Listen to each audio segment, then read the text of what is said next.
दोस्तों, तो ये रही आप लोगों की मोस्ट अवेटेड मूवी।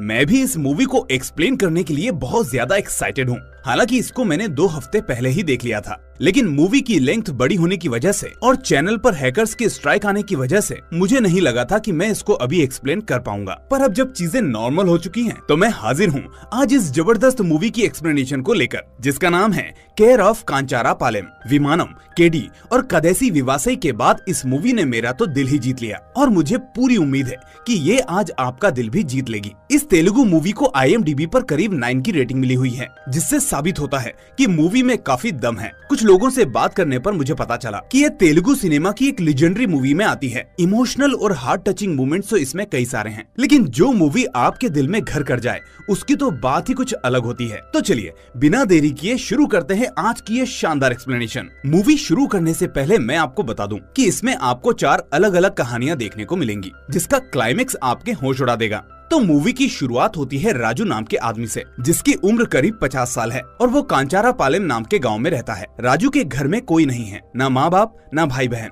और ना उसकी शादी हुई। वो बस एक कमरे में अपनी जिंदगी गुजार रहा होता है और साथ ही गवर्नमेंट ऑफिस में अटेंडेंट की नौकरी कर रहा होता है। आज राजू जब अपने ऑफिस जाता है तो देखता है कि सभी ऑफिसर्स बड़े चमक धमक कर बैठे हुए हैं। तो राजू उनसे इसकी वजह पूछता है। तभी एक ऑफिसर कहता है कि अरे तुम्हें याद नहीं, ऑफिस में आज एक नई मैडम ट्रांसफर लेकर आ रही है। तभी राजू को याद आता है कि कल शाम को मैनेजर ने सुबह एक बुके लाने के लिए बोला था। राजू फौरन बुके लेने के लिए चला जाता है। इसके बाद सीन शिफ्ट होता है राजा मूर्ति की फैमिली पर, जिसमें उसकी बीवी देवकी और बेटा सुंदरम रहते हैं। ये है सुंदरम, जो अपनी स्कूल में पढ़ने वाली सुनीता नाम की लड़की को मन ही मन चाहता है। असल में बात करें तो वो सिर्फ सुनीता की वजह से ही स्कूल जाता है, वरना उसका मन पढ़ाई में बिल्कुल नहीं लगता। इसके बाद सीन शिफ्ट होता है अगली कहानी पर, जिसमें हमको अमोरू नाम का एक जिम ओनर देखने को मिलता है। अमोरू के लोगों में जोसेफ नाम का एक लड़का भी होता है, जिस पर अमोरू को बहुत भरोसा होता है। काम चाहे जो भी हो, अमोरू हमेशा जोसेफ को ही वो काम करने के लिए भेजता था। फिर अगली कहानी में इंट्रोडक्शन होता है भार्गवी नाम की लड़की का, जो अपने डांस क्लासेस को खत्म करके अपने फादर के साथ घर वापस जा रही होती है। इसी बीच जोसेफ और उसके आदमी एक लड़के को पीट रहे होते हैं। दरअसल MLA ने फोन करके अमोरू को बोला था एक लड़के को सबक सिखाने के लिए, इसलिए अमोरू के कहने पर जोसेफ उस लड़के को सबक सिखा रहा था। तभी भार्गवी ये सब देखकर स्कूटर से उतरती है और जोसेफ और उसके दोस्तों को डांटती है कि अकेले आदमी को 3 लोग मिलकर मार रहे हो, शर्म नहीं आती क्या? जोसेफ ये सुनकर अपने आदमियों को रुकने के लिए बोलता है और फिर सभी अपने अपने रास्ते चले जाते हैं। इसके बाद सीन आता है राजू पर, जो ऑफिस में आई नई मैडम के लिए बुके ले आया है। मैडम का नाम है राधा। अब राजू पहले तो मैनेजर का वेट करता है, लेकिन जब मैनेजर नहीं आता तो वो खुद मैडम को कांग्रेचुलेशंस बोलकर वो बुके दे देता है। राधा भी मुस्कुराते हुए थैंक यू बोलती है और यहाँ हमें पता चलता है कि राधा को तेलुगु नहीं आती, सिर्फ हिंदी आती है और वहीं राजू को बीच बीच में थोड़ी थोड़ी हिंदी आती है। फिर हम देखते हैं गड्डम नाम के आदमी को। तेलुगु में गड्डम का मतलब होता है दाढ़ी। अब चूंकि इस आदमी की दाढ़ी काफी बड़ी है, इसलिए लोग इसको गड्डम नाम से ही बुलाते हैं। गड्डम एक शराब की दुकान में काम करता है और यहाँ हमें पता चलता है कि रोज एक लड़की नकाब पहनकर वहाँ से शराब लेने आती है और गड्डम उसे बाहर जाकर रोज एक बोतल दे देता है और वो लड़की उसे पैसे दे देती है। ये सब कुछ बहुत दिनों से चल रहा है, लेकिन आज तक दोनों के बीच कोई बात नहीं हुई है। जब आज गड्डम उस लड़की को शराब देकर वापस आता है तो उसका दोस्त कहता है कि अरे यार, ये कितने दिनों तक चलेगा? तू उस लड़की से अपने दिल की बात बोल क्यों नहीं देता? गड्डम कहता है कि भाई, मैं जैसे ही उसके पास जाता हूँ तो उसकी आंखें देखते ही मेरी बोलती बंद हो जाती है। तो ये थी 4 अलग अलग कहानियाँ। अब इस मूवी को ध्यान से देखिएगा, क्योंकि एक एक सीन की इसमें बहुत बड़ी वैल्यू है। खैर, हम देखते हैं राजू को, जिसकी रोज सुबह वॉक पर जाने की आदत है और वो जहाँ भी जाए लोग उससे ये सवाल कर ही लेते हैं कि राजू, इतनी उम्र हो गई, शादी कब करोगे? क्या तुमने सोचा है कि बुढ़ापे में तुम्हारा क्या होगा? राजू सभी की बातों को सुनता, लेकिन कभी किसी को जवाब नहीं देता। इधर भार्गवी आज डांस क्लास जाने के लिए तैयार हो रही होती है, तो वो देखती है कि जोसेफ और उसके आदमी उसके घर के पास वाली बाउंड्री पर बैठे हुए हैं। भार्गवी को लगता है कि ये लोग उस दिन वाली बात के चक्कर में उसका पीछा करते हुए आज यहाँ आ गए होंगे, इसलिए वो अपने मोहल्ले के कुछ लोगों को इकट्ठा करके जोसेफ और उसके आदमियों को पिटवाकर वहाँ से भगा देती है। फिर हम देखते हैं सुंदरम को, जिसकी क्लास में आज एक नई टीचर आई है। तो जैसा हर स्कूल में होता है, वैसा ही ये टीचर सभी बच्चों से इंट्रोडक्शन के लिए कहती है। अब सुंदरम का दोस्त उससे कहता है कि ये अच्छा मौका है, सुनीता अपने बारे में जैसा जैसा बोले तू वैसा ही बोलना, इससे उसको लगेगा कि तुम्हारे और उसके ख्याल मिलते जुलते हैं और वो इम्प्रेस हो जाएगी। खैर, सुनीता की बारी आती है तो वो कहती है कि मुझे गाना गाना पसंद है। इसके बाद टीचर उससे थोड़ा सा गाने के लिए भी कहती है, जिसे सुनकर सभी तालियां भी बजाते हैं। लेकिन जैसे ही बेचारे सुंदरम की बारी आती है, वैसे ही स्कूल की घंटी बज जाती है और वो मायूस हो जाता है। दूसरी तरफ हम देखते हैं कि लंच आवर्स में राधा और पूरा स्टाफ साथ बैठकर लंच कर रहे होते हैं और उनसे थोड़ा सा दूर राजू भी अपना टिफिन खोलकर बैठ जाता है। राधा उससे पूछती है कि आप वहाँ पर अलग बैठकर क्यों खा रहे हैं, हमारे साथ टेबल पर बैठकर खाइए। राजू इस बात का कोई जवाब नहीं देता और तभी एक ऑफिसर कहता है कि मैडम, वो एक अटेंडेंट है, वो हमारे साथ बैठकर कैसे खा सकता है, आप उसको वहीं रहने दीजिए। तो राधा कहती है कि अटेंडेंट है तो क्या हुआ, वो इस ऑफिस का हिस्सा है, उनकी भी एक जिम्मेदारी है और इसलिए उन्हें इस टेबल पर बैठकर खाने का पूरा हक है। इसके बाद वो वापस से राजू को वहाँ आकर बैठने के लिए कहती है, पर राजू अभी भी बाकी ऑफिसर्स की वजह से थोड़ा हेजिटेट हो रहा था। इसी बीच एक ऑफिसर कहता है कि आ जाओ राजू, मैडम बुला रही हैं। हालांकि ऑफिसर के मन में ये सब नहीं था, पर मैडम की वजह से उसे मजबूरी में राजू को बुलाना पड़ रहा था। इस तरह आखिरकार राजू उसी टेबल पर आकर सभी के साथ खाना खाने लगता है। तभी एक ऑफिसर राधा से उसके बारे में पूछने लगता है। राधा बताती है कि वो उड़ीसा की रहने वाली है और उसका पति अब इस दुनिया में नहीं है। उसकी एक अदिति नाम की बेटी है जो अपने मामा के पास रहती है और इस वक्त वो खुद इस गाँव के पास वाले गाँव में रह रही है। इस तरह धीरे धीरे अब सभी लोग राधा को अपनी फैमिली के बारे में बताने लगते हैं और राजू थोड़ा अनकंफर्टेबल फील करने लगता है, क्योंकि उसे नहीं पता था कि वो आखिर अपने बारे में कैसे बताएगा। तभी राधा उससे उसके बारे में पूछती है तो राजू बेचारा चुप ही रह जाता है। वो मैडम मैडम कर रहा होता है कि तभी एक ऑफिसर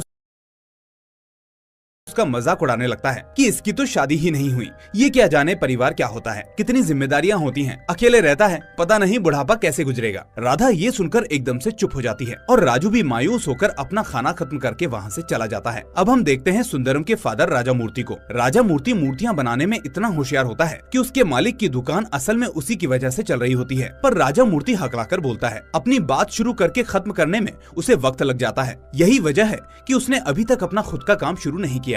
खैर, उधर गड्डम के दोस्त आज एक प्रोस्टिट्यूट को उसके पास लेकर आते हैं और कहते हैं कि जाओ उसके साथ टाइम स्पेंड करो, इससे तुम्हारी शर्म निकल जाएगी और तुम उस लड़की से बात कर पाओगे। गड्डम दिल का साफ होता है, इसलिए वो समझ नहीं पाता कि प्रोस्टिट्यूट के साथ समय बिताकर वो उस लड़की से बात कैसे कर पाएगा, पर दोस्तों के बार बार फोर्स करने पर वो आखिरकार उस रूम में चला जाता है। अंदर जाते ही वो उस लड़की से कहता है कि आप जो समझ रही हैं मैं वैसा नहीं हूँ, मेरे दोस्तों ने मुझे अंदर आने के लिए फोर्स किया, इसलिए मुझे अंदर आना पड़ा। वो लड़की पूछती है कि ऐसी बातें क्यों कर रहे हो, तुम्हारे अंदर कोई कमी है क्या? इस पर गड्डम कहता है कि नहीं, ऐसी कोई बात नहीं है, पर मैं एक लड़की से प्यार करता हूँ और किसी को प्यार करते हुए ये सब कुछ करना मुझे शोभा नहीं देता। वो लड़की पूछती है, अच्छा कौन है ये लड़की, क्या तुम्हारी और उसकी शादी होने वाली है? गड्डम कहता है कि अरे शादी तो दूर, मुझे तो उसका नाम भी नहीं पता और ना ही मैंने आज तक उससे कोई बात की है। वो लड़की रोज बार पर आती है दारू की बोतल लेने, पर उसका चेहरा कवर होता है जिसकी वजह से उसकी आंखें ही दिखती हैं और उन्हीं आंखों को देखते देखते मुझे उससे कब प्यार हो गया मुझे खुद पता नहीं चला। ये सुनकर वो लड़की गड्डम को सजेस्ट करती है कि अरे तुम पहले उसको अपने मन की बात तो बताओ ना,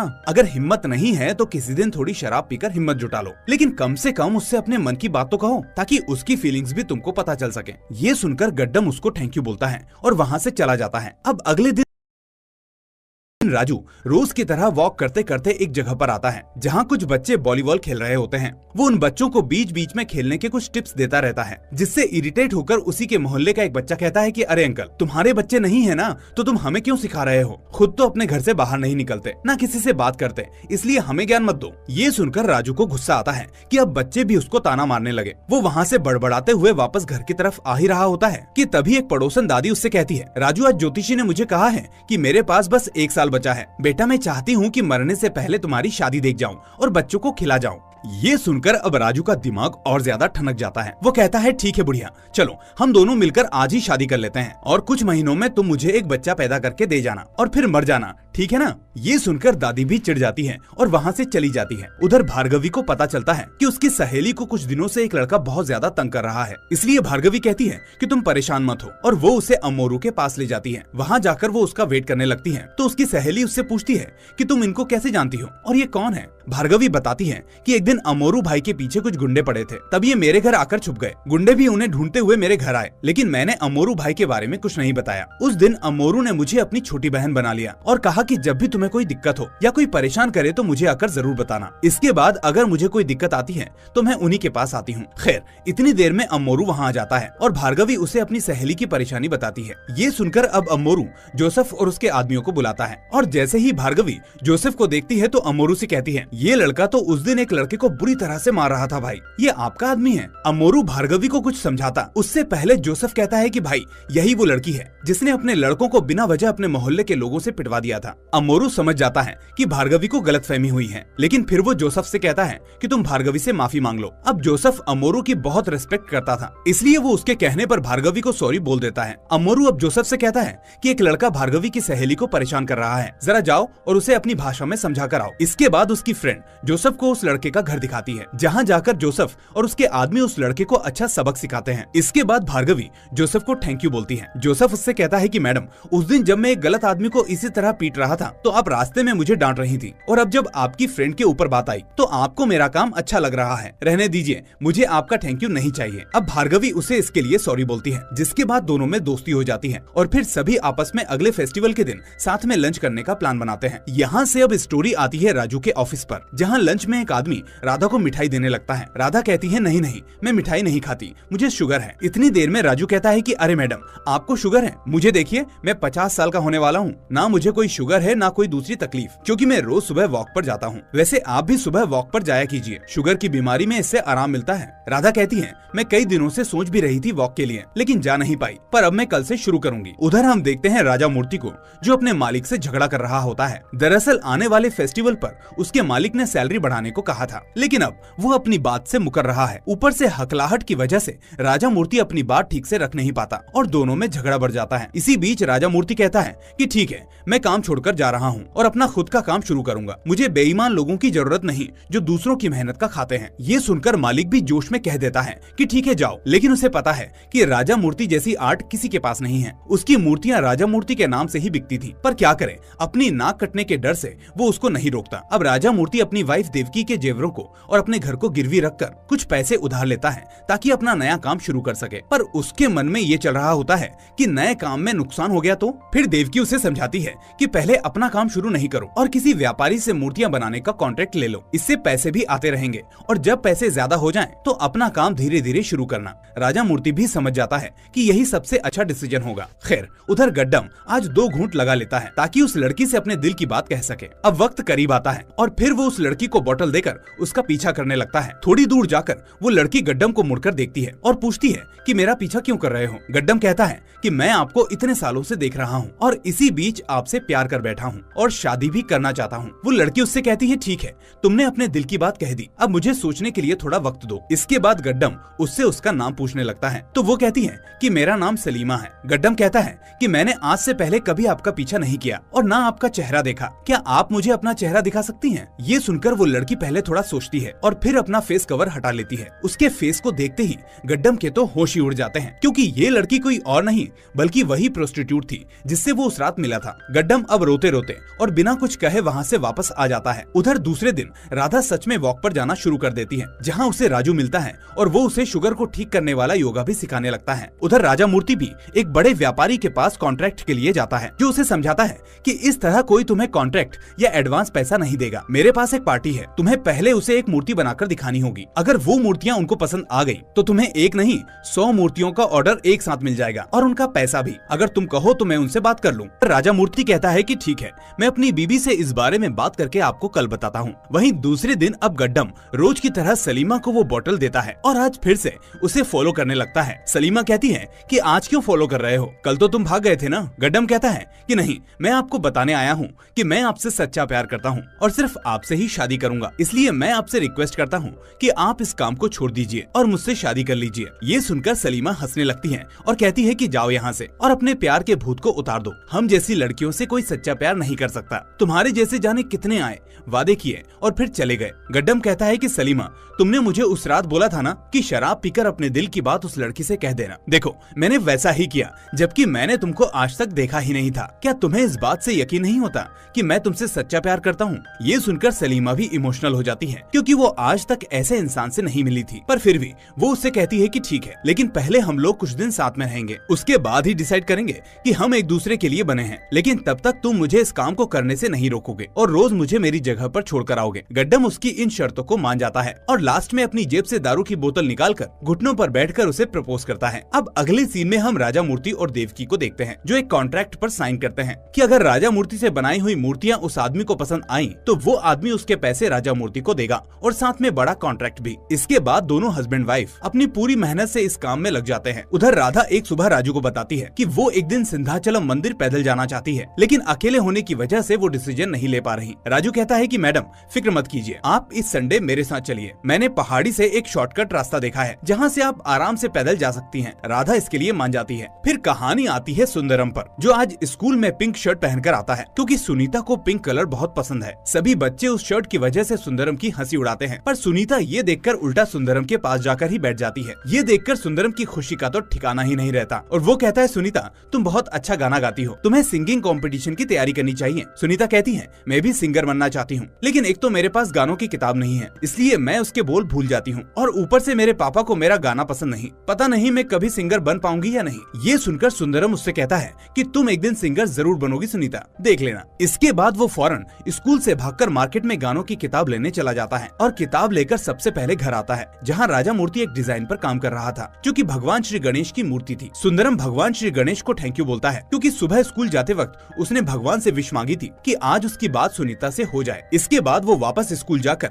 गानों की किताब सुनीता को दे देता है, जिसे देखकर अब सुनीता भी सुंदरम से इम्प्रेस हो जाती है। उधर संडे वाले दिन राजू और राधा पहाड़ी के रास्ते से मंदिर की तरफ निकल पड़ते हैं, पर काफी देर चलने के बाद अब राधा थक जाती है और शुगर की वजह से उसके पैरों में दर्द होने लगता है। ये देखकर राजू उसको सहारा देते हुए आखिरकार मंदिर तक ले ही जाता है, जहाँ दर्शन करने के बाद वो दोनों पानी में पैर डालकर एक दूसरे से बातें करने लगते हैं। दूसरी तरफ सुंदरम भी सुनीता को एक दिन मंदिर लेकर आता है, जहाँ वो उसे गाने की प्रैक्टिस करवाता रहता है और कहता है कि यहाँ तुम्हें कोई नहीं रोकेगा, तुम भगवान के भजनों को गाओ ताकि कोई भी ये ना समझे कि तुम गाना सीख रही हो या गाना गा रही हो। इस तरह सुंदरम सुनीता की पूरी मदद करता है। अब हम देखते हैं गड्डम को, जो वादे के मुताबिक सलीमा को डेली उसके सेंटर पर छोड़ने जाता है, और इसी बीच गड्डम के साथ रहते रहते सलीमा का भी मन उस काम को करने के लिए अब नहीं मानता। खैर, उधर भार्गवी और जोसेफ अपने अपने फ्रेंड्स के साथ फेस्टिवल पर लंच करने के लिए इकट्ठा होते हैं, जिसके बाद भार्गवी जोसेफ से कहती है कि मुझे और मेरी सहेली को समंदर का किनारा देखना है, क्या तुम हमारी मदद करोगे? जोसेफ इसके लिए राजी हो जाता है और अगले संडे सभी बीच पर घूमने जाते हैं और खूब एंजॉय करते हैं। उधर गड्डम सलीमा को लेकर आज अपने दोस्तों के पास आता है और उन्हें दोनों के रिश्ते के बारे में बताता है। पहले तो उसके दोस्त शॉक्ड रह जाते हैं, लेकिन वो जानते थे कि गड्डम उसको शुरू से सच्चा प्यार करता है, इसलिए वो उसका साथ देने का वादा करते हैं। वहीं हम देखते हैं राधा को, जो एक दिन मन ही मन सोच रही होती है कि राजू इतना अच्छा और सच्चा आदमी है, साथ ही उसके अंदर किसी तरह का छल कपट नहीं है। फिर वो सोचती है कि जब उसकी उम्र हो जाएगी तो वो अपनी जिंदगी कैसे गुजारेगा, साथ ही उसकी बेटी की भी शादी हो जाने के बाद वो भी अकेली रह जाएगी, तो क्यों ना वो राजू से शादी की बात करे। और इस तरह एक दिन राधा आखिरकार राजू से उन दोनों की शादी की बात करती है, जिसे सुनकर राजू के होश ही उड़ जाते हैं और वो कोई जवाब नहीं देता। इसके बाद हम देखते हैं जोसेफ और भार्गवी को, जो एक दूसरे से प्यार करने लगते हैं, और साथ में अमोरू को भी जब ये पता चलता है तो वो भी उनका फुल सपोर्ट करने का वादा करता है। उधर राजू शाम के वक्त अपने दोस्तों को राधा के प्रपोजल के बारे में बताता है और कहता है कि जब मैडम ने वो सब कहा तो मैं कुछ जवाब नहीं दे पाया और वहाँ से भाग आया। ये सुनकर एक दोस्त कहता है कि तुम भी पागल हो, कोई तुमसे शादी की पूछ रहा है और तुम भाग आए, कम से कम कुछ जवाब तो देते कि सोचकर बताता हूँ या कल बताता हूँ। इसके बाद सभी दोस्त उसे शादी करने की सलाह देते हैं, क्योंकि वो जानते हैं कि जिंदगी में जीवन साथी का होना कितना जरूरी है। राजू आज इस बात को सोचते सोचते इतना खो जाता है कि वहीं पास में एक घर के बाहर जाकर बैठ जाता है, और कब उसकी आंख लग जाती है पता ही नहीं चलता। सुबह होने पर सब देखते हैं कि राजू एक बच्चे के पास सोया हुआ है। ये देखते ही आसपास की औरतें उसको भला बुरा बोलने लगती हैं कि बच्चे के पास जाकर सोते हो, शर्म नहीं आती। राजू उनसे बिना कुछ कहे वहाँ से चला जाता है और सोचने लगता है कि आखिर उसकी नींद क्यों नहीं खुली और वो वहाँ क्यों सोया। ये लोग इतने खराब हैं कि उसके बारे में उल्टा सीधा जरूर बोलेंगे। उसका ये शक सही होता है, क्योंकि थोड़ी देर बाद एक बूढ़ा आदमी पूरे गांव में ढिंढोरा पीट देता है कि राजू आजकल उल्टी सीधी हरकतें कर रहा है, इसलिए कल पुराने चौपाल में पंचायत बुलाई गई है और सभी को आना है। अब दोपहर तक ये बात राजू को भी पता चल जाती है और वो फौरन अपनी साइकिल से उस चौपाल में पहुंचता है, पर वहाँ के लोग उस पर उल्टे सीधे इल्जाम लगाने लगते हैं कि तुम नामर्द हो, इसलिए तुमने शादी नहीं की और अब बच्चों के साथ सो रहे हो। राजू इस बात से बेहद दुखी होता है और अपने बचाव में कुछ नहीं बोल पाता। इसके बाद पंचायत उससे कहती है कि 3 महीनों के अंदर या तो तुम्हें शादी करनी होगी या इस गांव को छोड़कर जाना होगा। बेचारा राजू बुरी तरह फंस जाता है और इस बात को अपने दोस्तों के साथ शेयर करता है। उसके दोस्त कहते हैं कि हम तो तुमको उसी दिन समझा रहे थे कि राधा मैडम को हाँ बोल दो और उनसे शादी कर लो, लेकिन तुमने सुना ही नहीं। इतनी देर में राजू के पास राधा का फोन आता है, जो उससे पूछती है कि क्या आपने शादी के बारे में सोचा। ये सुनकर राजू का एक दोस्त फोन छीन सुनकर राधा से कहता है कि हाँ मैडम, राजू ने सोच लिया है और वो भी हमें यही बता रहा था कि वो इस शादी के लिए तैयार है। उसका दोस्त राधा को गाँव वालों की शर्तों के बारे में भी बता देता है कि ये शादी जल्द ही करनी होगी। इस जवाब के बाद अब राधा इस बारे में अपनी बेटी अदिति को बताती है, लेकिन वो इसके लिए राजी नहीं होती। वो कहती है कि माँ, तुम इस उम्र में शादी करोगी, लोग क्या कहेंगे। इस पर राधा उसे राजू के बारे में बताती है और समझाती है कि ये शादी की असली वजह है। जिसके बाद अदिति कहती है कि ठीक है, लेकिन पहले मुझे उनसे मिलना होगा। उधर हम देखते हैं कि जोसेफ भार्गवी के साथ कहीं जा रहा होता है तो रास्ते में ईसाइयों का एक प्रवचन चल रहा होता है, इसलिए वो वहाँ रुककर भगवान को भार्गवी के लिए थैंक यू कहता है। इस बीच हम देखते हैं भार्गवी के पिता को, जो ठीक उसी जगह किसी काम से आया था और वो भार्गवी को जोसेफ के साथ उस प्रवचन में देख लेता है। इधर अदिति भी अगले दिन राजू से मिलने पार्क में जाती है और उससे सवाल करने लगती है कि आखिर आपने आज तक शादी क्यों नहीं की। राजू कहता है कि बेटा मेरा कोई नहीं है, काम के बीच मुझे कभी इस बारे में ख्याल नहीं आया। हाँ, एक उम्र थी जब मेरी शादी होनी चाहिए थी, लेकिन कुछ मजबूरियों की वजह से मैं शादी नहीं कर पाया। अदिति अब एक साथ राजू से बहुत सारे सवाल करने लगती है कि अगर आपने मेरी माँ को शादी के बाद छोड़ दिया या उनको धोखा दिया तो उनका क्या होगा, उनका ख्याल कौन रखेगा, वगैरह वगैरह। राजू उसे आखिर में सभी बातों का बस एक ही जवाब देता है कि देखो बेटा, इस उम्र में कोई आदमी धोखा देने के लिए शादी नहीं करता, बल्कि इस उम्र में शादी करने की बस एक ही वजह होती है, वो है एक दूसरे का साथ देना और एक दूसरे का ख्याल रखना। इसके बाद अदिति अपनी माँ को फोन करके बताती है कि मुझे आपके साथी राजू जी बहुत पसंद आए, मेरी तरफ से इस शादी के लिए पूरी हाँ है। ये सुनकर राधा खुश हो जाती है और पंडित से शुभ मुहूर्त की बात करती है, क्योंकि वो जानती थी कि शादी जल्दी करनी होगी, वरना गाँव वाले राजू को घर से निकाल देंगे। उधर भार्गवी के पिता उससे पूछते हैं कि तुम वहाँ क्या कर रही थी और वो लड़का कौन था। भार्गवी पहले तो झूठ बोलती है, लेकिन ज्यादा जोर देने पर वो अपने फादर को सब कुछ सच बताते हुए कहती है कि जोसेफ बहुत अच्छा लड़का है पापा, और मैं उसी से शादी करूंगी। ये सुनकर उसका पिता बहुत भड़क जाता है कि मैं एक ब्राह्मण हूँ और वो एक ईसाई है, अगर तुमने उससे शादी की तो मैं खुद को मार लूंगा। खैर, उधर अमोरू भी जोसेफ के लिए बाहर शहर में अच्छी सी नौकरी का इंतजाम करता है, क्योंकि वो चाहता था कि जोसेफ इस मार पिटाई के काम को छोड़कर नौकरी करे और भार्गवी को शादी के बाद अच्छे से रखे। जोसेफ अमोरू के इस डिसीजन से बहुत इमोशनल हो जाता है और उसको थैंक यू बोलता है। इधर आज 15 अगस्त के दिन सुनीता स्कूल में गाना गाती है तो पास से गुजर रहा उसका पिता उसकी आवाज सुनकर फौरन स्कूल के अंदर आ जाता है और उसको 2-4 थप्पड़ लगाकर टीचर से कहता है कि मुझे अपनी बेटी को ऐसे स्कूल में नहीं पढ़ाना जहाँ बच्चों को पढ़ना लिखना तो कम और नाचना गाना ज्यादा सिखाया जाता हो। वहीं दूसरी तरफ राधा का भाई उसको इस उम्र में शादी करने के लिए मना करता है कि सोसाइटी के लोग क्या कहेंगे, तुम्हें अपनी इज्जत की फिक्र नहीं तो अपने भाई की इज्जत की तो फिक्र करो। इसके बाद वो राधा को राजू से बात करने के लिए मना कर देता है और बेचारी राधा ये सब सुनकर बहुत दुखी होती है। उस तरफ गड्डम एक रात चोरी चुपके सलीमा के पास जाता है, जहाँ वो दोनों बैठकर काफी देर बातें करते हैं और आने वाले फ्यूचर की प्लानिंग करने लगते हैं। वहीं जोसेफ भी नौकरी के लिए शहर जाने की तैयारी करता है और अमोरू से कहता है कि जब भार्गवी आए तो उससे कहना कि मैं जल्दी लौटूंगा, उसे नौकरी की बात पता चलेगी तो वो बहुत खुश होगी। वहाँ राधा भी राजू और उसके दोस्तों के पास आकर उनसे माफी मांगती है और सारी बातें बताती है कि उसके भाई को ये रिश्ता मंजूर नहीं, इसलिए वो ये शादी नहीं कर सकती। उधर सुनीता का फादर भी उसको स्कूल नहीं भेजता और सुंदरम रोज उसकी राह देखता रहता है। थक हार कर वो एक दिन सुनीता के घर जाता है तो उसे वहाँ ताला लगा हुआ मिलता है। दूसरी तरफ सलीमा और गड्डम अपनी शादी की शॉपिंग करने लगते हैं और एक तरफ राजा मूर्ति अपनी उस मूर्ति को पूरा कर रहा होता है ताकि वो उस कॉन्ट्रैक्ट को हासिल कर सके, जिसमें उसकी मदद सुंदरम भी करता है, क्योंकि वो भगवान से प्रे कर रहा था कि सुनीता जल्दी स्कूल आ जाए। फिर एक दिन भार्गवी अपने पिता की बातों को अमोरू से आकर कहती है। अमोरू उससे कहता है कि फिक्र मत करो बेटा, मैं तुम्हारे पापा से बात करूंगा। भार्गवी कहती है नहीं भैया, वो नहीं मानेंगे, उन्होंने मुझे खुद को मारने की धमकी भी दी है। अमोरू कहता है फिर जोसेफ का क्या होगा, वो लड़का तुम्हारे प्यार के भरोसे दूसरे शहर नौकरी करने गया है, उसका तो ख्याल करो। ये सुनकर भार्गवी रोने लगती है और कहती है भैया जब जोसेफ आए तो उससे कहना कि वो मुझे भूल जाए। जाते जाते अब अमोरू से पूछता है कि मुझे ये तो बताओ कि आखिर तुम्हारे पापा इस शादी से खफा क्यों हैं? तो भार्गवी कहती है धर्म भैया धर्म। दूसरी तरफ हम देखते हैं कि सलीमा के मोहल्ले के कुछ लोग सलीमा की हरकतों को देखकर उसे एक दिन अकेले में पकड़ लेते हैं और कहते हैं कि तुम जिस काम को कर रही हो उसे अभी छोड़ दो। सलीमा कहती है कि तुम लोग कौन होते हो मुझे रोकने वाले, जब मैं बचपन से अकेले भूखी मर रही थी तब तुम्हें मेरा ख्याल नहीं आया। ये सुनकर एक आदमी उसे बहुत तेज थप्पड़ लगाता है और कहता है कि अब तू घर से बाहर निकल, मैं देखता हूँ कि तू इस मोहल्ले से कैसे बाहर जाएगी। इतनी देर में पूरा मोहल्ला वहाँ आ जाता है, जिसे देखकर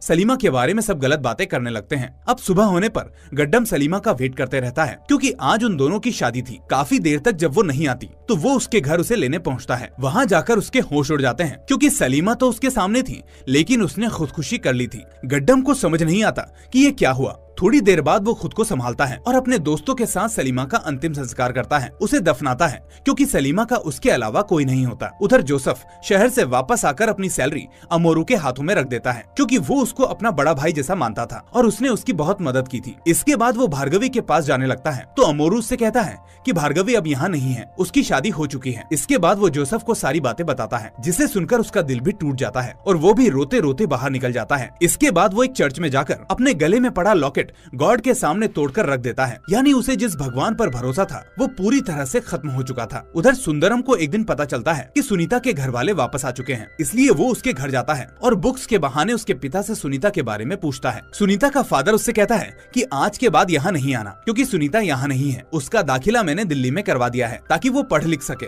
वरना तुम जैसे बच्चों के साथ पढ़ लिख कर उसका कुछ नहीं होगा। ये सुनकर सुंदरम को बहुत बुरा लगता है और वो गुस्से में वहाँ से चला जाता है। उधर उसके पिता राजा मूर्ति ने आज अपनी मूर्ति कंप्लीट कर ली थी और कल उसको देखने कॉन्ट्रैक्टर आने वाला था। उसका पिता आज जितना खुश था, सुंदरम उतना ही दुखी था। वापस आने पर वो उस मूर्ति के सामने बहुत रोता है और गुस्से में उस पर पत्थर फेंक कर उसे तोड़ने लगता है। सुबह जब वो कॉन्ट्रैक्टर आता है तो उस टूटी हुई मूर्ति को देखकर राजा मूर्ति को बहुत उल्टा सीधा बोलता है कि तुमने हमारा टाइम खराब किया, अच्छा हुआ पैसे नहीं दिए, वरना वो भी बर्बाद हो जाते। अपनी टूटी हुई मूर्ति को देखकर हकला राजा मूर्ति बहुत रोने लगता है और उन लोगों के जाने के बाद उसको ठीक करने की कोशिश करता है। सब कुछ करने पर भी वो उसको ठीक नहीं कर पाता। अब एक ही उपाय था कि वो पैसे खर्च करके सामान वापस लाकर उस मूर्ति को बनाता, लेकिन इस मूर्ति में उसके सारे पैसे खर्च हो चुके थे। उसके पास अब फूटी कोड़ी नहीं थी और इसी वजह से वो उस मूर्ति के सामने बहुत रोता है और श्राप देता है कि जिसने भी मेरी मूर्ति का ये हाल किया है वो अपनी आधी उम्र अकेले भटक कर ही गुजारेगा। फिर उसी शाम वो खुद को फांसी लगा लेता है, क्योंकि गांव के लोगों में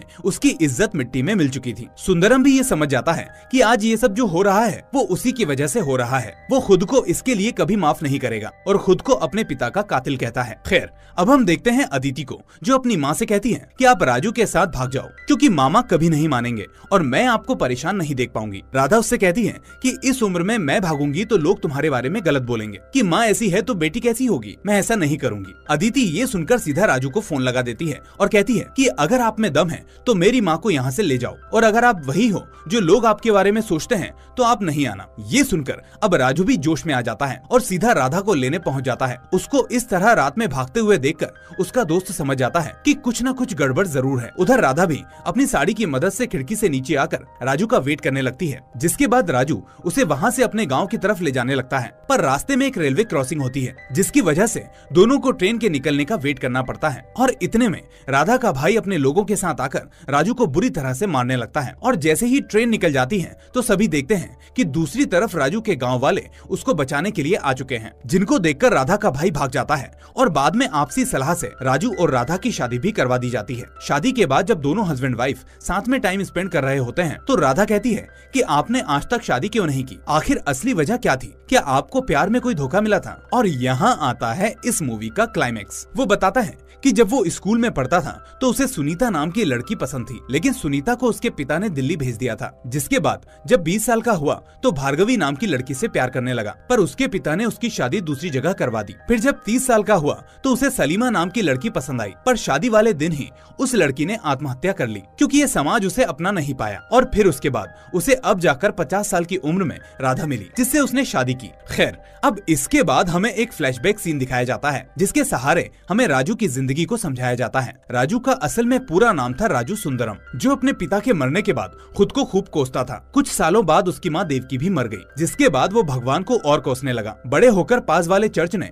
उसे अनाथ की तरह पाला, जिसके बाद उसने ईसाई धर्म अपना लिया और खुद को जोसेफ बना लिया। पर जब भार्गवी गई तो उसने वो लॉकेट तोड़कर वो धर्म भी छोड़ दिया। इसके बाद उसे सलीमा मिली, जहाँ दोस्तों ने उसे गड्डम नाम दे दिया था दाढ़ी की वजह से। पर सलीमा भी जब नहीं रही तो उसे अपने पिता का श्राप याद आया कि बचपन में बाबा ने बोला था कि जिसने भी ये मूर्ति खराब की है वो अपनी आधी जिंदगी अकेले ही भटकेगा। इसलिए फाइनली उसे अपनी गलती का एहसास होता है और वो भगवान को मानकर फिर से अपना असली नाम वापस रख लेता है और एक्सेप्ट कर लेता है कि आधी जिंदगी उसे कोई खुशी नहीं मिलेगी। और आधी जिंदगी के बाद उसे राधा मिली और उसकी जिंदगी फाइनली ट्रैक पर आ गई। और यही होता है इस मूवी का दी एंड। तो दोस्तों, आपको ये मूवी कैसी लगी मुझे कमेंट करके जरूर बताएं। लाइक, शेयर और सब्सक्राइब करने के लिए क्या कहूँ, आप लोग खुद ही समझदार हैं। अब मैं मिलूंगा आपसे अगली ऐसी ही मूवी के साथ। टिल देन टेक केयर दोस्तों, एंड थैंक्स फॉर वॉचिंग।